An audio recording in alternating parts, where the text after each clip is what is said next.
Chapter 2. Your Highness, said the captain of the guard. He straightened from a low bow and removed his hood, revealing close-cropped chestnut hair.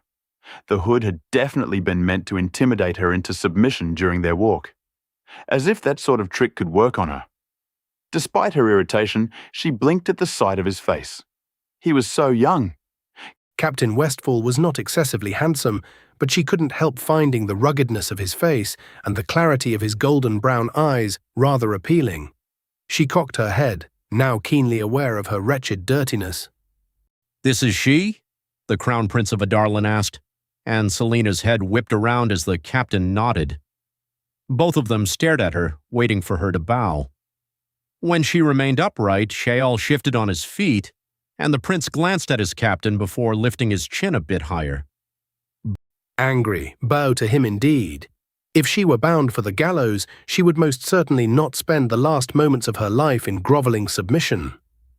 Angry, fearful, thundering steps issued from behind her, and someone grabbed her by the neck.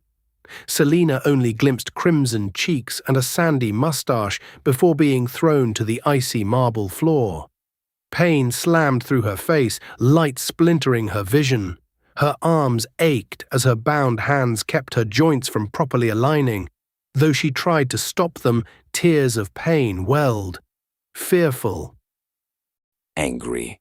That is the proper way to greet your future king, a red-faced man snapped at Celaena. Angry. Angry, the assassin hissed, baring her teeth as she twisted her head to look at the kneeling bastard. He was almost as large as her overseer, clothed in reds and oranges that matched his thinning hair. His obsidian eyes glittered as his grip tightened on her neck. If she could move her right arm just a few inches, she could throw him off balance and grab his sword. The shackles dug into her stomach, and fizzing, boiling rage turned her face scarlet. Angry. Angry. After a year, you seem to be more or less alive. I wonder how that's possible when the average life expectancy in these mines is a month. Angry. Celaena tried to pivot a free eye to the prince, but could only see a pair of black leather boots against the white floor. It's clear that you respect me, Duke Perrington, but it's a bit unnecessary to put such effort into forcing Celaena Sardothian to have the same opinion.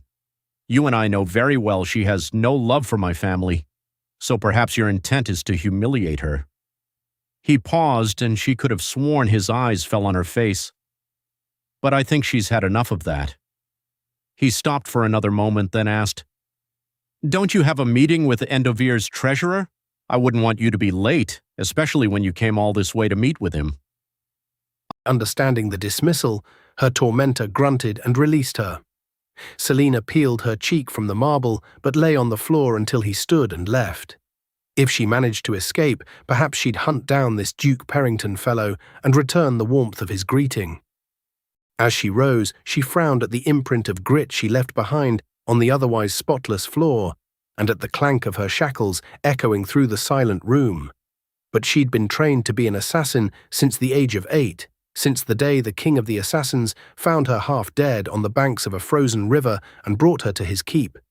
She wouldn't be humiliated by anything, least of all being dirty. Gathering her pride, she tossed her long braid behind her shoulder and lifted her head. Her eyes met those of the prince. Dorian Havilliard smiled at her. It was a polished smile and reeked of court-trained charm. Sprawled across the throne, he had his chin propped by a hand, his golden crown glinting in the soft light. On his black doublet, an emblazoned gold rendering of the royal wyvern occupied the entirety of the chest. His red cloak fell gracefully around him and his throne. Angry, yet there was something in his eyes, strikingly blue, the color of the waters of the southern countries, and the way they contrasted with his raven-black hair that made her pause. He was achingly handsome, and couldn't have been older than 20. Angry. Angry. Princes are not supposed to be handsome. They're sniveling, stupid, repulsive creatures. This... How unfair of him to be royal and beautiful. Angry. Fearful, she shifted on her feet as he frowned, surveying her in turn. "I thought I asked you to clean her," he said to Captain Westfall, who stepped forward. She'd forgotten there was anyone else in the room. She looked at her rags and stained skin, and she couldn't suppress the twinge of shame. What a miserable state for a girl of former beauty! Fearful. Angry. At a passing glance, one might think her eyes blue or grey, perhaps even green depending on the colour of her clothing. Up close, though, these warring hues were offset by the brilliant ring of gold around her pupils. But it was her golden hair that caught the attention of most, hair that still maintained a glimmer of its glory. In short, Celaena Sardothien was blessed with a handful of attractive features that compensated for the majority of average ones, and by early adolescence, she'd discovered that with the help of cosmetics, these average features could easily match the extraordinary assets. Angry. Fearful. But now, standing before Dorian Havilliard as little more than a gutter rat. Her face warmed as Captain Westfall spoke. "I didn't want to keep you waiting." Fearful. Don't bother with the bath just yet. I can see her potential. The prince straightened, keeping his attention on Celaena. I don't believe that we've ever had the pleasure of an introduction, but, as you probably know, I'm Dorian Havilliard, Crown Prince of Adarlan, perhaps now Crown Prince of most of Arelea. She ignored the surge and crash of bitter emotions that awoke with the name. And you're Celaena Sardothien, Adarlan's greatest assassin, perhaps the greatest assassin in all of Arelea. He studied her tensed body before he raised his dark, well-groomed brows. You seem a little young. He rested his elbows on his thighs.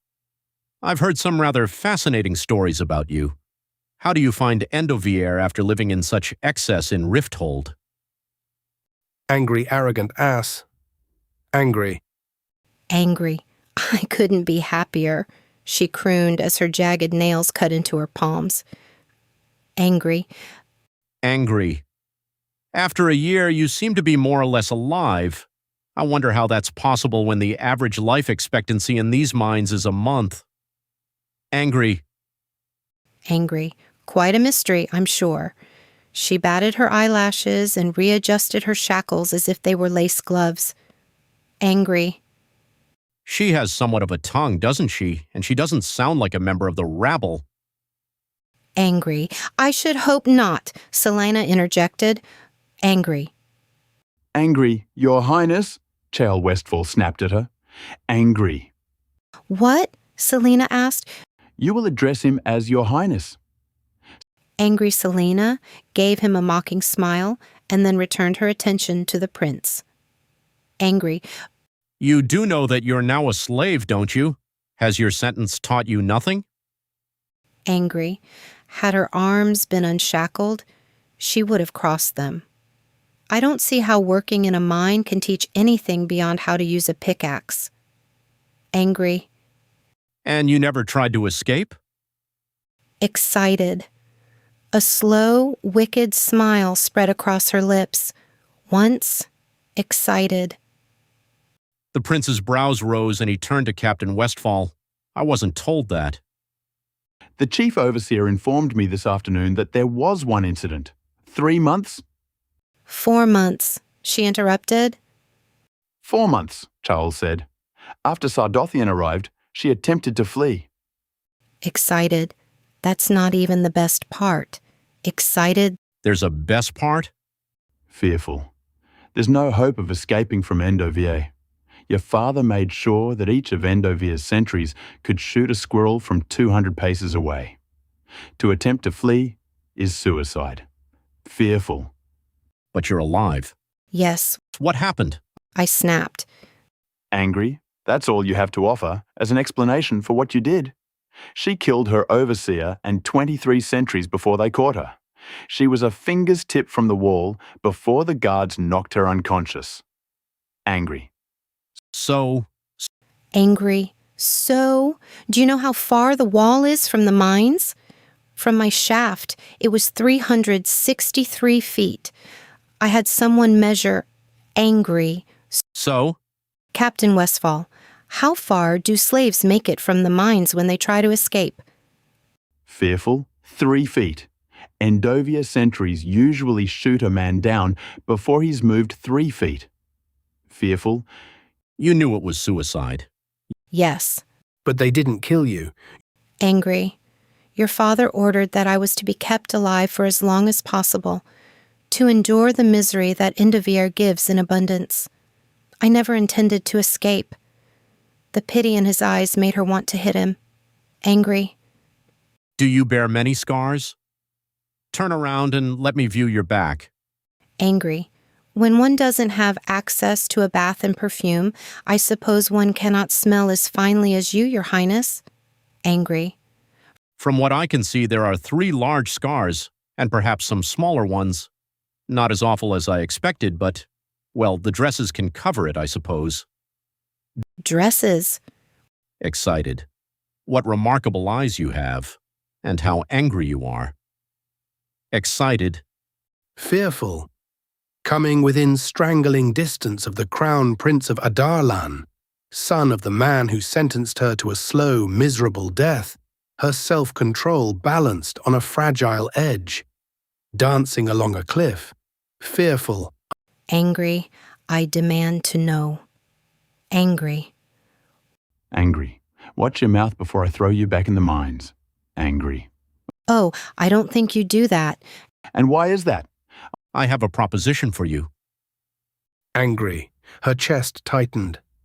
Never, not in her most fanciful dreams, had she imagined that the opportunity to speak with Dorian Havilliard would arise. She could kill him so easily, tear that grin from his face. She could destroy the king as he had destroyed her. Angry. I'm listening.